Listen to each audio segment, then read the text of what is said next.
तद्विष्णापरमं पदम् सदपुष्यन्ति शूरया दिरिवा चक्षुरा ततम् नमो अपवित्र पवित्रो वा सर्वभूस्तां गतोऽपि वा यो शरीर पुण्डरीकाक्षं सपाच्छ अभ्यन्तर शुचि नमो शुचि नमो शुचि नमो शुचि अजानुलम्बितं भुजं प्रफुल्लवदनं कमलेक्षणं वरयभयकरमशान्तं करुणामृतो वारिधिं श्रीनामाङ्कित सर्वाङ्गं हरिमन्दिरपालकं प्रसन्नवदनं धैर्यगुरुं सर्वार्थसिद्धिदं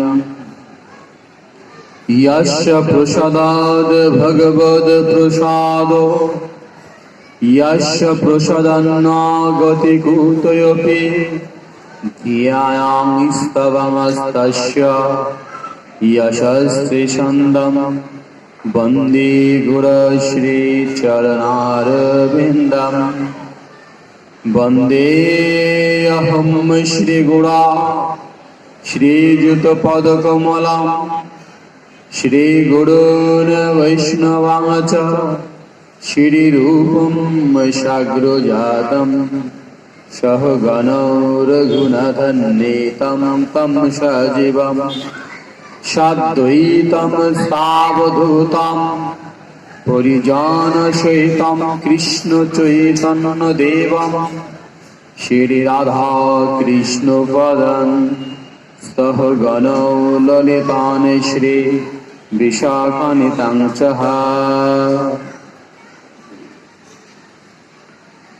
अज्ञानातिमिरान्धस्य ज्ञानाञ्जनशलाकया चक्षुरुन्मीलितं येन तस्मै श्रीगुरवे नमः।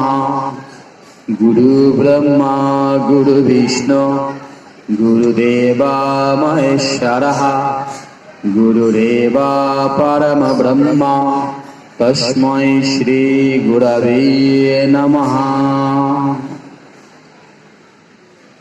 अनर्पितचरिचिराद्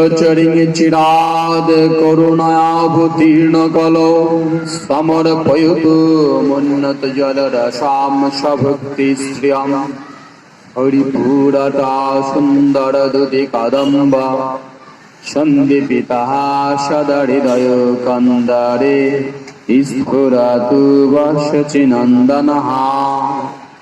कालान्नस्तं भक्तियागं निजमया प्रादुष्कर्तुं कृष्णचैतन्यनाम आविर्भूतस्तस्य पादारविन्दे गाढं गाढं लियतां चित्तभृङ्गा।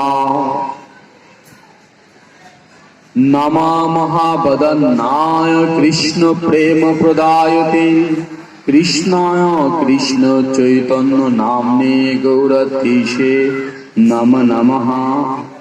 नित्यानन्द नमस्ते त्वां पद्मावती गङ्गरा गौरप्रेमभक्तिप्रदायिने नित्यानन्द रामाय नमः। कृष्ण करुणा सिन्धो दीनबन्धु जगत्पते गोपेश गोपिका कान्त राधाकान्त नमस्तुते।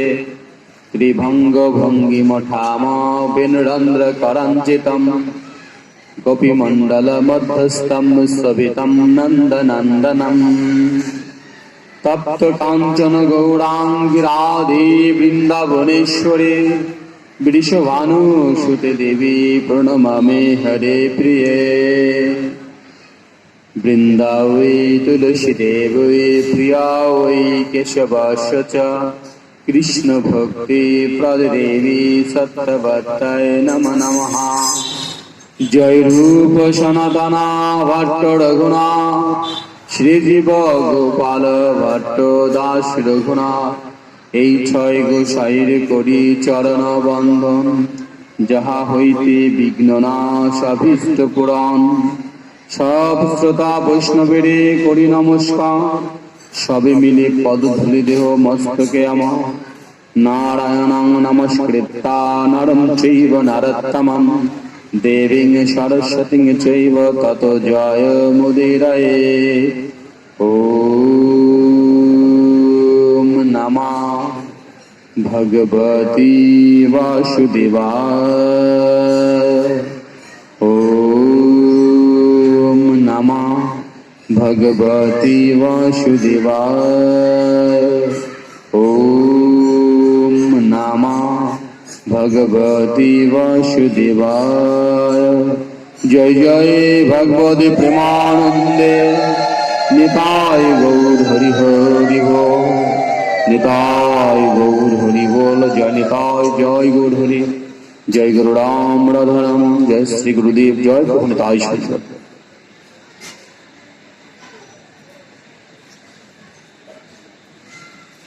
সুধী ভক্ত মন্ডলী নিতাই গৌরগোপাল সেবাশ্রমের হরিকথামৃতের যে নিত্য মধুরতা যে মাধুর্য সেই মাধুর্য আমাদেরকে প্রদান করেছেন নিত্যানন্দ রসে আমাদেরকে উদ্ভাসিত করেছেন নিত্যানন্দ রসাপ্লুত হৃদয় নিতাই গৌরগোপাল সেবাশ্রম অধ্যক্ষ মাদ্রি সাধনের কৃপাকারী মদীয় শ্রী গুরুদেব বাবাজি মহারাজ চিন্ময়ানন্দ দাসজি শ্রী রাতুল চরণে ভক্তি আপ্লুত আভিলুণ্ঠিত সংশ্রদ্ধ বিনত প্রণাম নিবেদন করত এবং গুরু কৃপাকে অবলম্বন করি গুরু কৃপাকে হৃদয়ে ধারণ করে যারা মহৎ হৃদয় সম্পূর্ণ ভক্তবৃন্দ আপনারা এই হরিকথামৃতে মনোনিবেশ করেছেন আপনাদের সবাইকে ধন্যবাদ প্রণতি জ্ঞাপন করছি। আজকের দ্বাদশী তিথিতে আপনারা ভক্তি রসকথা সাধন করছেন এবং দ্বাদশী তিথিটা মহতী তিথি যেখানে মহারাজ পরীক্ষিতকে বেদব্যাস পুত্র সুখদেব গোস্বামীপাদ ভাগবতের অমৃত কথা সাধন করিয়েছিলেন। সেই অম্বরীশ উপাখ্যানের কথা যে শ্রী সুখদেব বললেন যে হে মহারাজ শ্রী শুকবাচ না ভাগ না ভোগাপতম ইয়াম ততং ব্রতরা কবিম ইয়াবিষ্টং ব্যভজন দায়ং ব্রহ্মচারিণাম আগতম। আপনারা জানেন কম বেশি অম্বরীশ উপাখ্যানের যে সুচরিত্র সুন্দর কথা, সেই কথাটা যে অম্বরীশ উপাখ্যানে অম্বরীশ তিনি শশাগোড়া পৃথিবীর রাজা হয়েও কি করে এত ভক্তি হলো, হবে না কেন? যদি ভক্তি পাত্র থেকে কোনো কিছুর উৎপত্তি হয় সেটা ভক্তি হয়েই জন্ম। মদিরা পাত্র থেকে তো আর গঙ্গা প্রসূত হবে না, ভগবানের চরণ থেকেই তো গঙ্গা প্রসূত হয়। বললে যে এই যে অমৃষ কে ছিলেন, একটু আগে যাচ্ছি আমরা, যে সুখদেব গোস্বামীকে মহারাজ পরীক্ষিতকে সুখদেব গোস্বামী পাদ বলছেন যে মনুপুত্র নভগের পুত্র নাভগ, আমাদের আদিপিতা মনু, ওনার পুত্রের নাম নভগ আর তার পিতার নাম নাভগ। তা আগের দিনে বেশ নিয়মটা ছিল, আজকালও যে নেই তা নয়, কিন্তু নিয়মটা জানা নেই, মানা নেই। সেটা হলো যে ব্রহ্মচর্য পালনের বিধি ছিল। 25 বছর অবধি তিনি ব্রহ্মচর্য পালন করবেন, গুরুগৃহে শিক্ষা গ্রহণ করবেন, তারপরে সে সংসার মানে গার্হস্থ আশ্রমে গমন করে তিনি সুন্দরভাবে কর্ম সম্পাদন করবেন।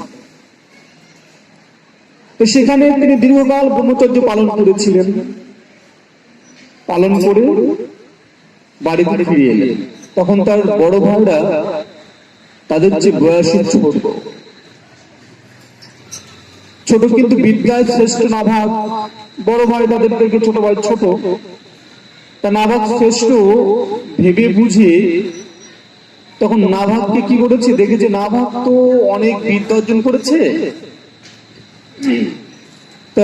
তাহলে কি করা যায়, তোর পিতাকে তার পৈতৃক সম্পদের ভাগ বলে নির্দেশ করে দাও। ওরা পৈতৃক সম্পদের ভাগ দেওয়া দরকার নেই, মানে পিতা একদিকে, পিতা সম্পত্তি একদিকে। তো সম্পত্তি গুলো ভাইরা ভাগ করে নিয়েছে আর পিতাকে তার ভাগে দিয়েছে, না ভাগের ওটা পিতা হলো তার ভাগ। বেশ, যা ছিল ভাগ বটরে করে নিয়ে তিনি তখনই ভাইদের জিজ্ঞাসা করলেন, ভাই আপনারা আমার জন্য কোন ভাগ নির্দিষ্ট করে রেখেছেন বলুন। জ্ঞানী তো কি সুন্দর করে বলছেন, আপনারা আমার জন্য কোন ভাগটা রেখেছেন। ভাইরা বললেন, দেখো আমরা তো ভেবেছি তুমি আর মনে হয় সংসারে ফিরবে না, তাই আমরা সমস্ত যা ছিল তো ভাগ বটন করে নিয়েছি। এখন তবে হ্যাঁ, তোমার জন্য একটা ভাগ রেখেছি, তোমার জন্য একটা ভাগ রেখেছি। বললেন কি ভাগ? বলে আমরা ঠিক করেছি যে এই পিতা, এই তোমার ভাগ। পিতা অর্থাৎ বাবা, আমাদের যে বাবা, এটাই তোমার ভাগ, এই পিতা দেবী তোমার ভাগ। তখন তিনি তার পিতার কাছে গিয়ে বললেন, হে পিতা, আমার বড় ভাইরা আমার ভাগ হিসেবে আপনাকে দিয়েছে। কোনো কথা বলছেন না কিন্তু জনিতায়, আপনারা কথা বলবেন না, কোনো কথা বলছে না। অর্থাৎ নাভাগ কোনো ওই নিয়ে কোনো সমালোচনা বা কোনো কথা কিছু বলছে না। নাভাগ শুধু বললেন যে আপনাকে আমার ভাগ হিসেবে দিয়েছেন। তখন পিতা বললেন, বৎস তুমি ওদের কথা বিশ্বাস করো না, তুমি ওদের কথা বিশ্বাস করো না। দেখো ওরা মিথ্যা বলছে, ওরা আমার এই সম্পত্তি তোমাকে দেবে না বলে আমাকে তোমার ভাগে দিয়ে দিয়েছে। আর তুমি ধর্মমতী, তুমি সরলমতী, তোমাকে যা বলবে তাই তুমি বুঝে নেবে, তাই তোমাকে এমন করে বুঝিয়েছে। তুমি কোন চিন্তা করো। দেখুন মূর্খ নাভাগের যে জ্যেষ্ঠ ভ্রাতারা মূর্খ, কোন দিক দিয়ে মূর্খ? তারা পিতা এবং পৈতৃক সম্পত্তিকে এক করেছে, এক করে দুটো ভাগ করে দিয়েছে। ভগবান কৃষ্ণ এবং ভগবান কৃষ্ণের যে যদু, সে যাদব সেনা কি এক হয়? মূর্খ দুর্যোধন এক করে ফেলেছিলেন। কৃষ্ণ এবং যাদব সেনাকে এক করে দুই ভাগ করেছেন, কৃষ্ণ একদিকে আর যাদব নারায়ণ সেনা একদিকে। আরে মূর্খ, কৃষ্ণ আর কৃষ্ণ সেনাকে এক হয় কখনো? ঠিক তদ্রুপ ভাবে নাভাগের যে জ্যেষ্ঠ ভ্রাতারা এখানে বলেন মূর্খতা কোথা থেকে আসে? মূর্খতা আসে স্বার্থপরতা থেকে। আমি খাবো, আমি করবো, আমি ভালো থাকবো, এই যে স্বার্থপরতা, এই স্বার্থপরতা চিন্তা যখনই আসে তখনই তার ভিতর মূর্খতার পরিচয় হয়, উদয় হয়। তখন এই মূর্খতা বশত তারা পিতা এবং পৈতৃক সম্পত্তিকে এক করে যখন জানে না যে পিতাই তো পৈতৃক সম্পত্তি সৃষ্টি করেছেন, তার জ্ঞান, ধৈর্য, কর্ম, বিদ্যা ইত্যাদি তখন পিতৃদেব বলছেন তুমি চিন্তা করো না, তুমি চিন্তা করো না। কি মা শেখানো হতো না যে বাবা মার আশীর্বাদ অনেক বড়? বলা হতো কি যে পিতামাতার আশীর্বাদ গ্রহণ করো, পিতামাতার আশীর্বাদের থেকে আর বড় কিছু নেই। কেন বলতেন? আশীর্বাদ করলে কি টাকা আসে, নোট হয়?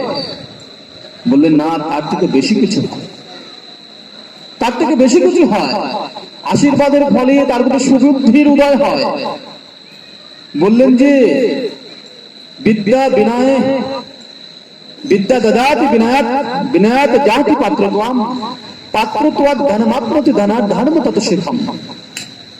বলে তিনি বিদ্যান, তিনি বিনয়, আর বিনয় থেকে যে বিদ্যা হয়, সে বিদ্যা থেকে ধর্ম হয়, আর ধর্ম উৎপত্তি হলে তার থেকে যে অর্থ হয়, সে অর্থ দ্বারা তার সুখ প্রাপ্তি হয়। অর্থ আছে কিন্তু ধর্ম নেই, সেখানে সুখ নেই। যেখানে বিদ্যা আছে বিনয় নেই, সেই বিদ্যা নেই, বিদ্যায় সুখ নেই।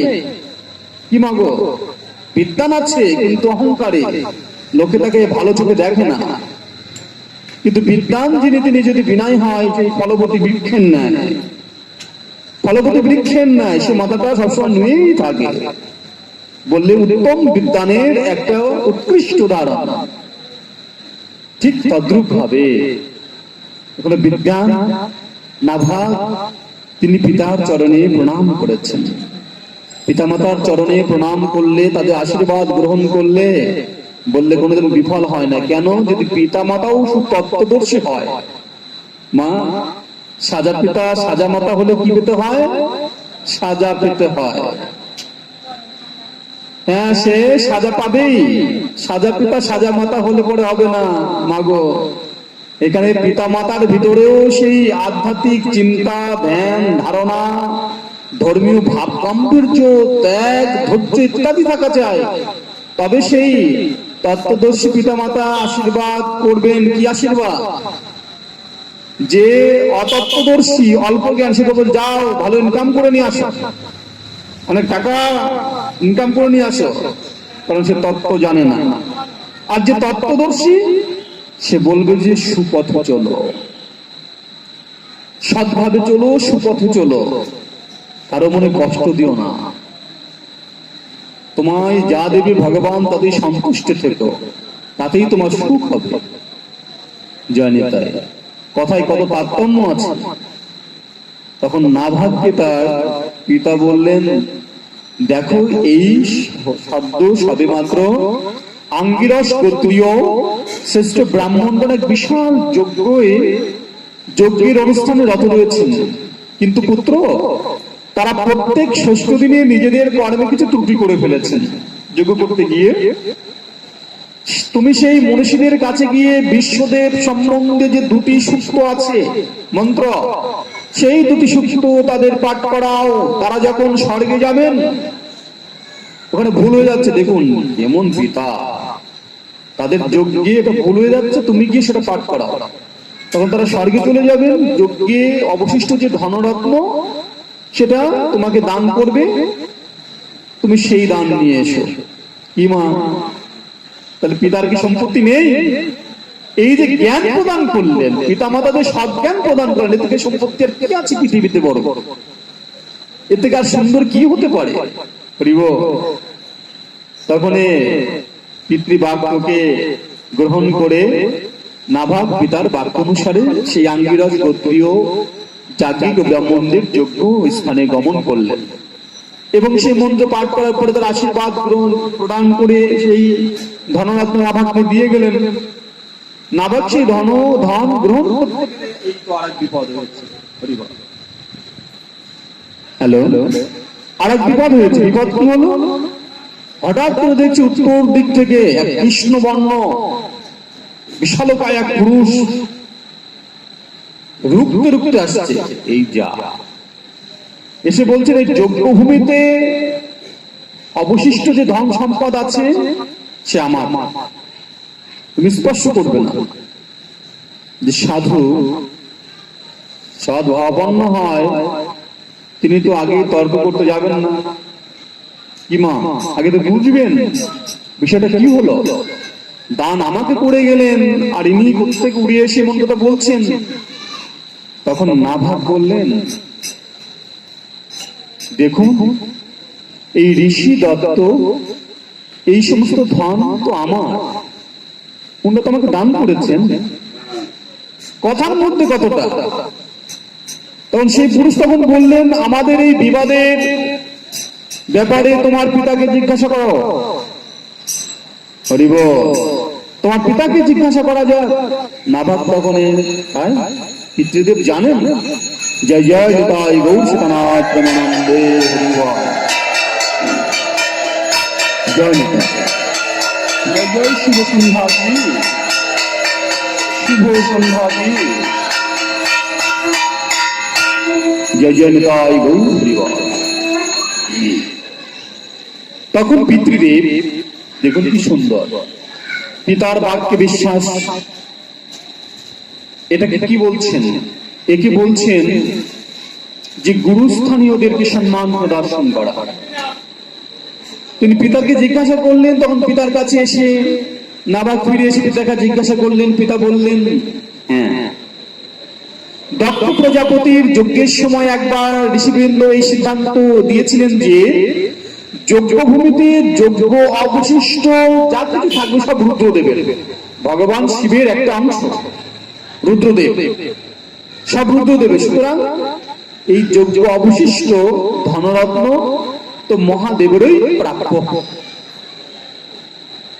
তাহলে মহাদেবের প্রাপ্য, বেশ ভালো। পিতাকে প্রণাম করে চলে আসলেন। আর আমরা হলে কি করতাম? আপনি পাঠালেন কেন?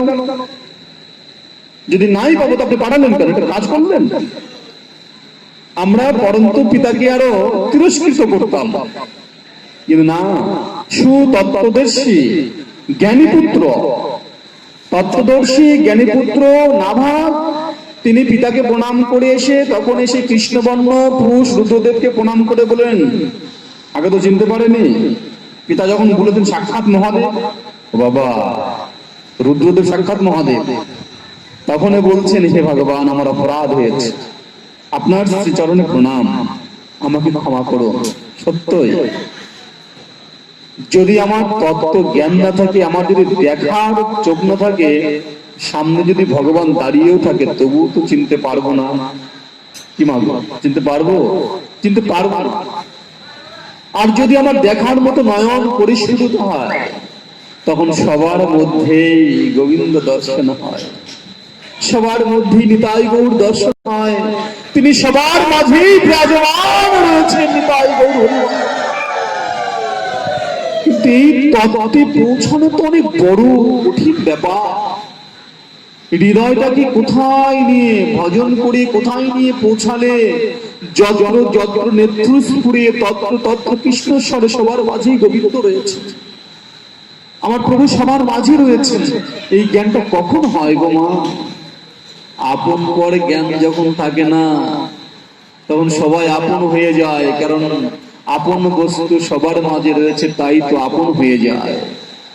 তাই সাধু মহাত্মা বলেন যে আলাদা করে কোনো কথা নাই, সমস্ত বিশ্ব সমস্ত পৃথিবী তো এক, কারণ একদিনেরই সৃষ্টি। তেমনি করে নাভাগ চিন্তা করেছেন পিতার কৃপাতে। এই পিতা কে? বলে নাভাগের গুরু। যখন গুরু কৃপা হয়, যার গুরু কৃপা হয় সে গোবিন্দকে চিনতে পারে, যার গুরু কৃপা হয় সেই তো ভগবানকে চিনতে পারে। জয় নিতাই। গুরু কৃপা কার হয়, কিভাবে হয়? বলে গুরুতে যার এমন শরণাগতি হয়।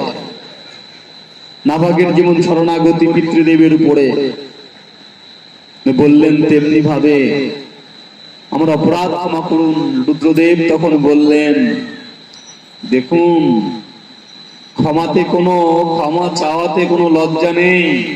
উত্তম স্থানে যদি ক্ষমা চাইতে হয়, ক্ষমা চাইতেই হবে। আমার অপরাধ, তাতে কি অপরাধ? তাতে কি আমার সম্মান চলে যাচ্ছে? না। বলে সাধু মহাত্মাদের দর্শন করে দণ্ডবোধ করো না, বলেন বৈষ্ণব দেখিয়া যে না নয় মুন্ডু, তার মুন্ডু পরে গিয়া নরকের কুণ্ড। সাধু মহাত্মাদেরকে দণ্ডবাদ করে না করিব, বলে দণ্ডবাদ করলে পরে ধন কুড়িয়ে পাওয়া যায়, যদি মাথায় না নিচু করলেন তা আপনি কি করে, যদি ঊর্ধ্ব নজর থাকে মুখ থাকে, ধনবাদ যদি নিচে পড়ে থাকে আপনি দেখবেন কি, পাড়া মানে মারিয়ে চলে যাবেন, দেখতে পাবেন না। বলে সাধু মহাত্মাদের যে কৃপাটা নিতে হলে তো বলে পাত্র কি, এই মস্তক রূপ পাত্র একটু নিচু তো করা চাই, তবে তো আশীর্বাদ কৃপাটা হবে। জয় নিতাই। বললে তেমনি ভাবে সেই ধনরত্নকে তখন রুদ্রদেব বললেন, তোমার পিতৃদেব ধর্ম অনুকূল সিদ্ধান্ত দিয়েছেন, তোমার পিতাও গরিব কথা বলে নাই, স্বার্থপরের মতো কথা বলে নাই, ধর্ম অনুকূল কথা বলেছে, এবং তুমিও সত্য কথাই বলেছ। তাই তুমি তো আগের থেকেই বেদের মন্ত্রদ্রষ্টা নাভা, এখন আমি তোমাকে সনাতন ব্রহ্ম জ্ঞান প্রদান করছি। দেখুন, শুধু যোগ্য অবশিষ্ট জড়জাগতিক সম্পদ নয়, বলে গুরু কৃপা হলে ভগবত কৃপা হয়, আর ভগবত কৃপা হলে ব্রহ্ম জ্ঞান অর্থাৎ ভগবত জ্ঞান আরো বৃদ্ধি পায়।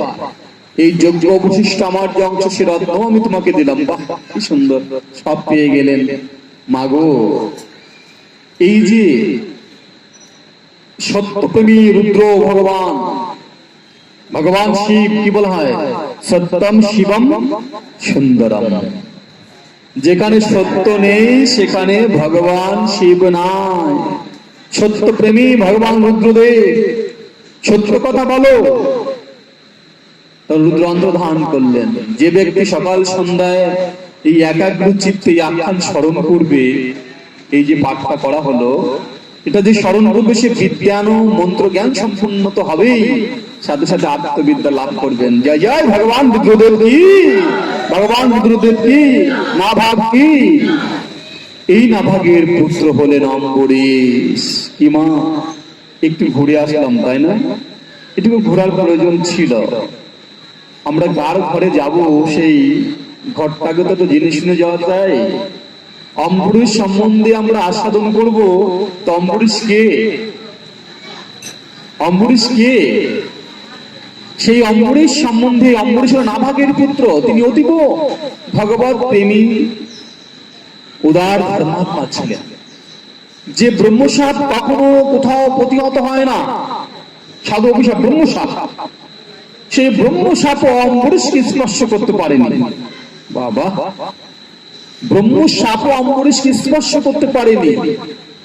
মহারাজ পরীক্ষিত বললেন, হে ভগবান, হে ভগবান, ক্ষুদ্র রাগান্বিত ব্রাহ্মণেরা দ্রুতিকর্মণীয় ব্রহ্মসাপ পর্যন্ত যার প্রতি প্রযুক্ত হয়ে নিজের শক্তি প্রকাশ করতে সমর্থ হয়নি, সে ধীমান রাজর্ষি অম্বরীশের সেই চরিত্র কথা আমি শুনতে ইচ্ছা করি। কি এমন চরিত্র যেখানে ব্রহ্মসাপও সেখানে লাগেনি? শ্রী সুখদেব বললেন, মহারাজ অম্বরীশ এর কথা শুনবেন, শুনবে। সপ্ত দীপবতী অতিথি অক্ষয় মহাসম্পদ অতুল ঐশ্বর্য লাভ করেছিলেন এই অম্বরীশ, অতুল ঐশ্বর্য। আমাদের তো সামান্য ঐশ্বর্য লাভ করলে, বাবা, আমাকে আশ্রমে গেলাম, একটা চেয়ার দিল না আমাকে, বাবু বললো না, ভালো খেতে দিল না, আর গোসাইটা এখন জায়গা কিনবেন টাকা টাকা করছে, এমনি দিব? আমাকে সম্মানিত করলো না। জয় নিতাই, আমাকে তো সম্মানই করলো না। হরি বল, জয় নিতাই। কলিকাল তো সামান্য ঐশ্বর্যতে সে বেশ অহংকার পূর্ণ, গর্ব পূর্ণ হয়ে যায়। মূর্খ, আমরা তো মূর্খ। জয় নিতাই, সামান্য তুমি তার কৃপাতে কিছু ঐশ্বর্যের মালিক হয়েছো বটে, কিন্তু কতক্ষণ দাবা কি জানো তুমি?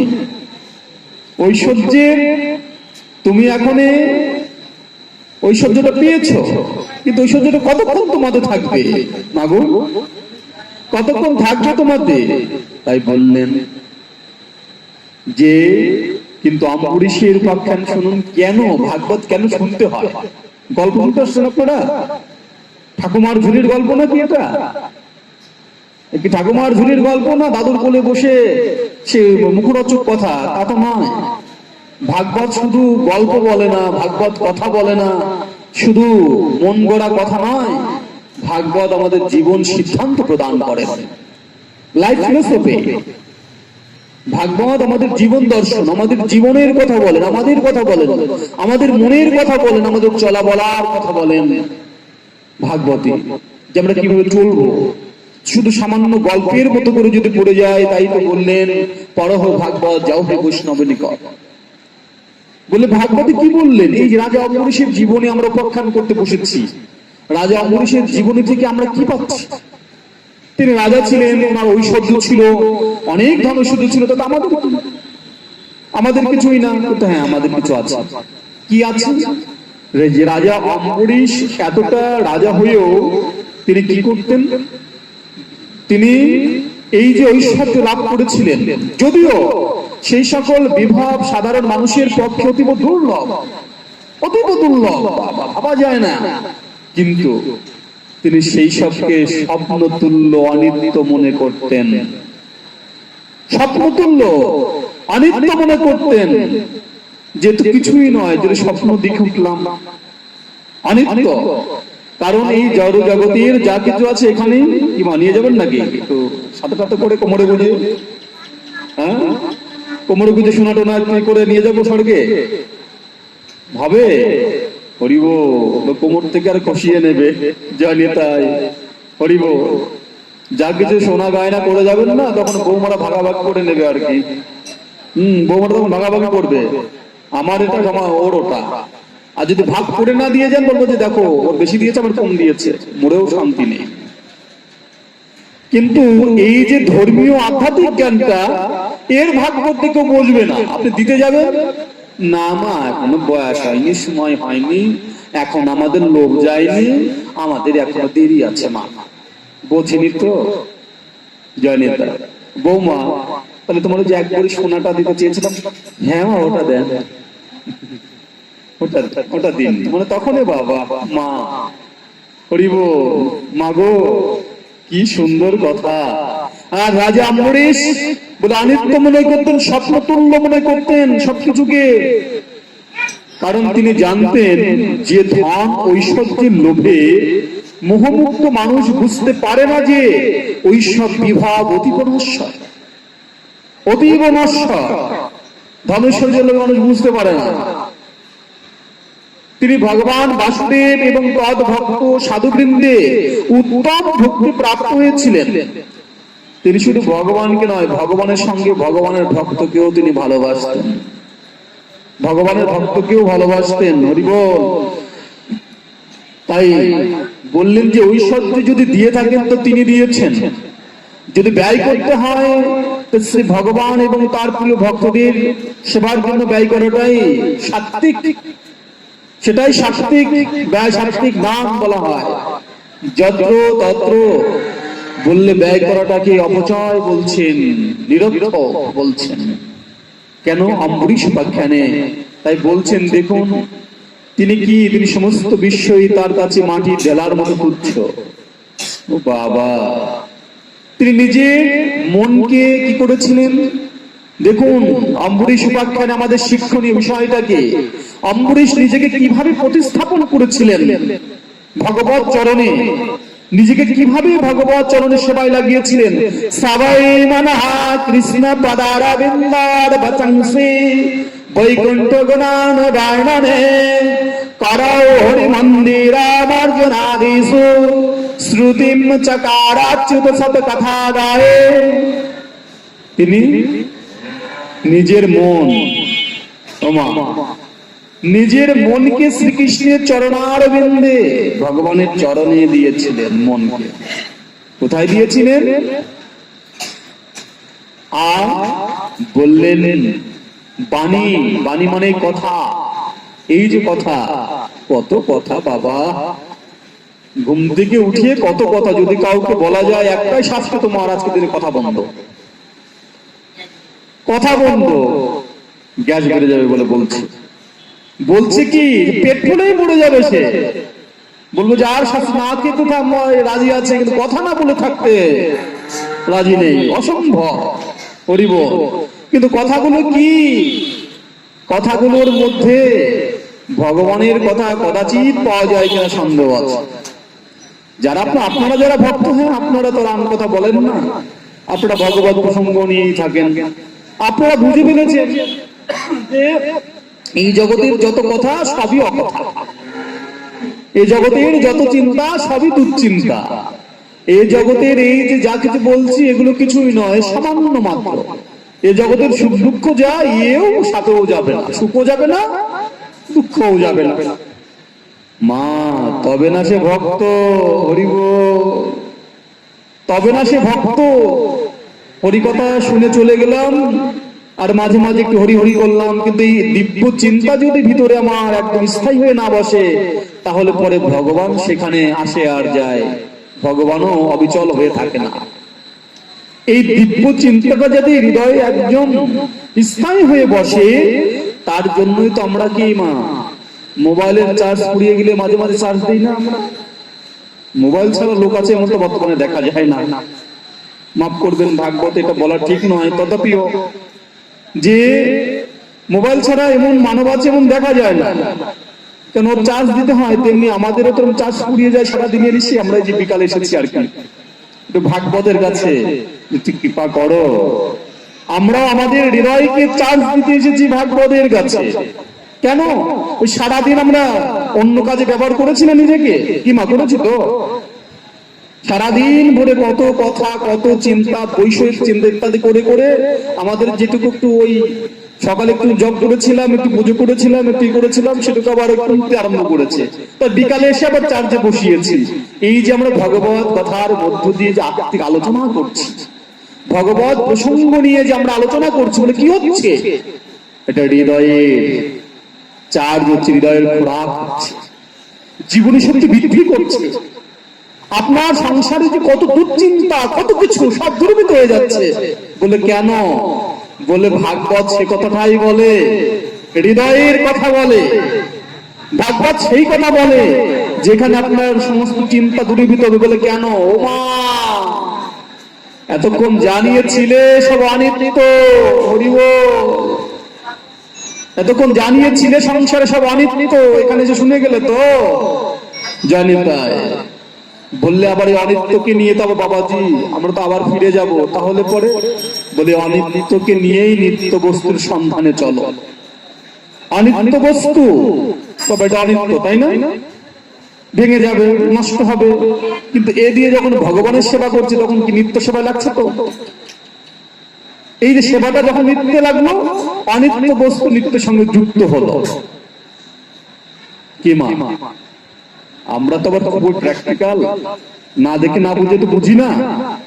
আমার যে দেহ এটা অনিত্য, কি মা মরবো না আমরা নাকি? কোনো চুক্তি পেয়ে এসেছে যে মরবো না কখনো, আমরাও মরবো, কিন্তু এই মরার পরে আমাদের গতি কি? না হয় আগুনে, না হয় মাটিতে। জল আজকাল আবার শাস্ত্রীয় ভাবে সরকারি ভাবে নিষেধ হয়েছে, জলে হবে না, আগুন নয় মাটি, এই তো। কিন্তু তাহলে এই দেহের মূল্য কখন? বললে এই পাত্রের মতো যদি আমার এই দেহ পাত্রটা ভগবানের সেবায় লাগে, তাহলে পরে অনিত্য দেহটাও নিত্য হয়ে যায়। তেমনি কি সুন্দর করে আহা ভাগবত বড় অমৃত রস গো মা, বড় অমৃত রস ভাগবত। কাঁঠালের উপরের কাঁটা দেখে কাঁঠাল যে না খায় সে বেরসিক, নারকেলের উপরে শক্ত খোসা দেখে নারকেল যে না খায় সে বেরসিক। এবং এখন আখ পাওয়া যাচ্ছে, আখের উপরে যদি শক্ত আবরণ দেখে যদি কেউ আখ আস্বাদন না করে, কি মা সেও বেরসিক। ভাগবতের ভিতরে প্রবেশ করে যদি ভাগবত আস্বাদন না করে বলে ও বাবা ও তো শুধু গল্প আর গল্প, ওটা কি শোনে, আর এক কথা কি বারবার শোনে, বলে সেও বেরসিক। জীবন চলার পথে অম্বরীশ কি বলছেন? নিজের মনকে অম্বরীশ ভগবানের চরণে দিয়েছেন, নিজের কথাকে কি করেছেন? ভগবত গুণ বর্ণনায় দিয়েছেন। ভগবত গুণ বর্ণনায় আমার কত কথা প্রভু গো, তোমার কথাই আমার কথা, আমার যা কথাই কথা, তোমার কথা নয়। তাই ভক্ত কি করে?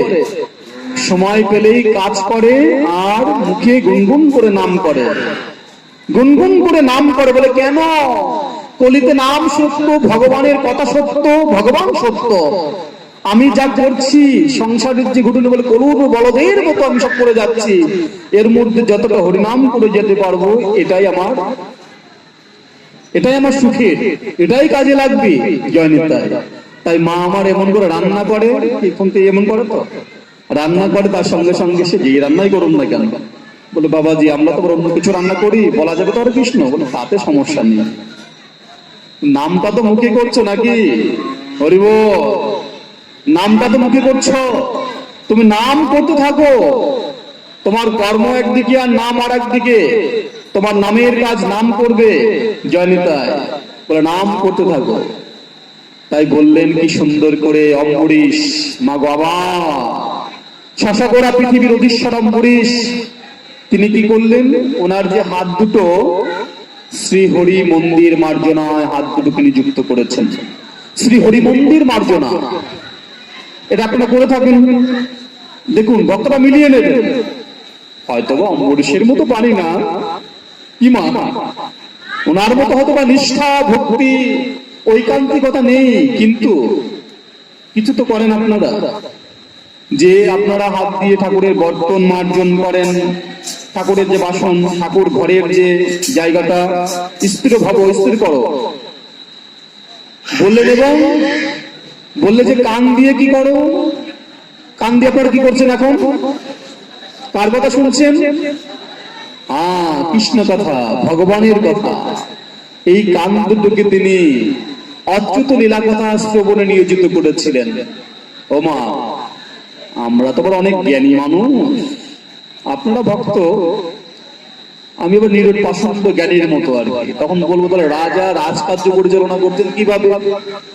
সব যদি ভগবানই দিয়ে দিল, কি মা, সব যদি ভগবানই দিয়ে দিল, তাহলে রাজা রাজকার্য পরিচালনা করতেন কিভাবে? কি প্রশ্ন না? সবসময় ভগবানকে দেখে, ভগবানের কাজ করে, ভগবানের চিন্তা করে, ভগবানের কথা শুনে, ভগবানের কথা বলে, হ্যাঁ, তাহলে পরে তিনি রাজকার্য করতেন কখন? মা, এটাই তো কথা। মায়েরা কি কথা বলেন? যে রাধে সে চুলো বাঁধে। মায়েদের একটা আঞ্চলিক কথা আছে, যে রাধে সে চুলো বাঁধে। কি মা? না বাবাজি, হরি নাম করবো, যে সংসারে যে কত জ্বালা, সময় পাই না। যারা হরিনাম করে তারা সংসার করে না বুঝি? যারা হরিনাম করে তারা সব বুঝি সংসার ছেড়ে আশ্রমে চলে এসেছে। যারা সংসারে থাকে তারা বুঝি পূজা করে না, তারা তিলক করে না, হরিনাম করে না, তারা বুঝি স্বামী সন্তানের তারা খাবার না দিয়ে এগুলো করে। জয়নিতাই, তুমি করবে না তাই বলো, তুমি করবে না তাই বলো, শুধু শুধু সংসারকে তুমি আর এমন করে কষ্ট দিও না। কি মাগো? তাই অম্বরীশ মহারাজ তার চোখ দুটিকে মুকুন্দে মন্দির দর্শন এবং ভগবানের যে অঙ্গ যদি দর্শন করতে দিয়েছেন, এবং অঙ্গাদিকে ভগবত, তাতে করে আবার ভগবত ভক্তির গাত্রস্পর্শন, অর্থাৎ ভগবত ভক্তের সঙ্গে আলিঙ্গন, ভগবত ভক্তকে প্রণাম, এই যে ক্রিয়াদি তিনি করতেন। আমাদের করোনার প্রভাবে লকডাউন হওয়াতে আমাদের আলিঙ্গন প্রথা নষ্ট হয়ে গেছে। জয় নিতাই। মানুষ এমনিতেই এসব আলিঙ্গন তো পছন্দ করতো না, তো বুঝতো না, তো করতো না। তাতে করে আবার করোনাতে একটা সুবিধা দিয়েছে, না না ছুঁয়ো না, ছুঁয়ো না, ছুঁয়ো না, এমন একটা সুবিধা দিয়েছে আর কি। তাতে করে আরো বেশ ভালো, ফাঁকা ফাঁকা। আরে মানুষ তো এমনিতেই ফাঁকা হয়ে যাচ্ছে, দিন দিন এমনিতেই ডিস্টেন্স, দূরত্ব বজায় রাখুন। দূরত্ব তো বজায় রাখা বলতে হচ্ছে না, আগের থেকেই পিতামাতা থেকে দূরে, পিতামাতা থেকে দূরে, বন্ধু থেকে দূরে। বলে কেন? আগে থেকে দূরে হয়ে যাচ্ছে। পিতামাতা এখন সেকেলে হয়ে গেছে, ওটা নিয়ে চলে না। পিতামাতা সেকেলে হয়ে গেছে, ওটা নিয়ে এখন আর চলছে না। তাই পিতামাতাকে আলাদা করে দিচ্ছে। জয়নিতাই। আহা, যে পিতামাতা তোমায় কোলে করে মানুষ করলো, আপনিও যাদের কোলে করে মানুষ করছেন, সেই পিতামাতাকে আপনি দূরে সরিয়ে দিচ্ছেন। আপনাকে যে দূরে সরাবে না, যাকে কোলে করে মানুষ করছেন, তার নিশ্চয়তা কিনা? হরিবল। যেমন পথ আপনি দেখাবেন, তেমন পথই আপনার জন্য তৈরি হচ্ছে, মনে থাকে না বুঝি? মনে থাকে না? দূরত্ব বজায় রাখুন, দূরত্ব তেমনি হয়ে যাচ্ছে। হরি বল। এখন কি হচ্ছে বলুন তো? অ্যাটাচড বাথ ডিটেস্ট ফ্যামিলি বর্তমানে, মানে ল্যাট্রিন বাথরুম যত ঘরের ভিতরে ঢুকাচ্ছে আর কি। আগে তো মানুষ সে কত দূরে রাখতো, এখন ঘরের ভিতর ঢুকেছে। আর ডিটেস্ট পিতা মাতা যত, যারা কোলে করেছেন তাদেরকে যত দূরে সরিয়ে দেওয়া যায়। ডিটেস্ট ফ্যামিলি জয় নিতাই। আমি কি সে পিতা মাতা আমি হচ্ছি না? আমি কি পিতামাতা হচ্ছি না? এই যদি দিব্য চিন্তা থাকে যে আমি যে পিতামাতাকে দূরে সরিয়ে দিচ্ছি, আমিও সে পিতামাতা হচ্ছি, তাহলে পরে আমার গতি কি হবে? জয় নিতাই হরি বল। মাগো ভাগবত আমাদের সেই বাস্তব শিক্ষাটা প্রদান করেন। কিন্তু যদি আমি আমার সন্তানকে ভগবত ভজনটা শিখাই, ওমা, যদি ভগবত ভজনটা শিখাই আমার সন্তানকে, এমন করে যদি শিখাই যে নাসিকা দ্বারা আমরা কি করবো? ভগবানের চরণে তুলসীর গন্ধ নিব, আর জিহ্বা দ্বারা আমরা ভগবানের প্রসাদ আস্বাদন করবো। হরিব। আর চরণ দ্বারা কি করব? চরণ দ্বারা আমরা ভগবত ভজন যোগ্য স্থানে, বলে মন্দির, তীর্থ, দেবালয়, ভগবত কথামৃত, সাধু সঙ্গ যেখানে আছে সেখানে গমন করব। নাকি নাকি যেখানে ওই ক্লাব, সিনেমা, থিয়েটার ইত্যাদি যেখানে আন প্রসঙ্গ নিয়ে আছে সেখানেই শুধু যাব, সেখানেই শুধু যাব নাকি বাবা? জয় নিতাই হরি বল। আর এই যে মাথা, মাথাকে কোথায় দিব?